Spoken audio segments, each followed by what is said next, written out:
চলো চলো আজকে আমার এক সাউথের ব্রাইডকে দেখে নিই। হ্যাঁ, ঠিকই শুনছো, আজকে ট্রান্সফরমেশনটা হয়েছিল একজন বাঙালি বউকে নিয়ে। তো চলো সেই বাঙালি বউকে দেখে নিই। টাইপের লুকস নিতে চাইছো? আমি আসলে একটা মারুন অ্যান্ড অফ হোয়াইটের কাঞ্জিভারাম কিনেছি। তো আমি একটু সাউথ ইন্ডিয়ান গেট আপ চাইছি, বাট টোটালি না। হাতে আমি যার জন্য মেহেন্দি করিনি, আমার বিয়ের লুকটাও খুব সিম্পল ছিল। এখানেও মানে আমি আলতা মতন করতে চাইছি হাতে। তো ওভারঅল একটা মানে ফিউশন মতন থাকবে, বেঙ্গলি অ্যান্ড সাউথ ইন্ডিয়ান। আচ্ছা ঠিক আছে, চলো স্টার্ট করি। Hair bun. ঠিক আছে। তোমরা তো নিজের কানেই শুনলে আমার ব্রাইডের আজকে কী ইচ্ছা।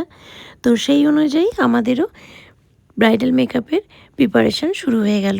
আর এক এক করে যখন সব কিছু কমপ্লিট হচ্ছিল, তখন যেন পরিচিত বাঙালি বউটি যেন একদম সাউথ ইন্ডিয়ান ব্রাইড রূপে ধরা দিল।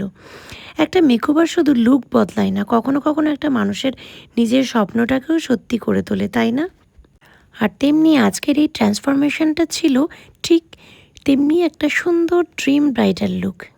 আর তোমরাও যদি এরকম ড্রিম ব্রাইডাল লুক পেতে চাও, তাহলে তোমাদের স্বপ্নের লুকটা আমাদের সঙ্গে শেয়ার করো। রিসেপশন তো অল ওভার লুকটা কেমন লাগছে? খুবই ভালো লাগছে। আমার বিয়ে ছিল 3 তারিখে কলকাতাতে। তো সেই দিনের থেকে আর রাতের এই লুকটাই আমি অনেক দিন আগের থেকে আর কি ম্যানিফেস্ট করেছিলাম যে আমি এরকম সাজবো একটা মানে অফ হোয়াইট অ্যান্ড মারুনের মধ্যে। তো অলমোস্ট আমি 6 মাস আগের থেকে রিমিকে বুক করেছি।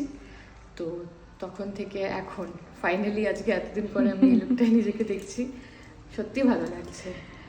আচ্ছা, ফুললি স্যাটিসফাইড? হ্যাঁ, সত্যি satisfied. Thank you so much. সুন্দর করে সাজানোর জন্য।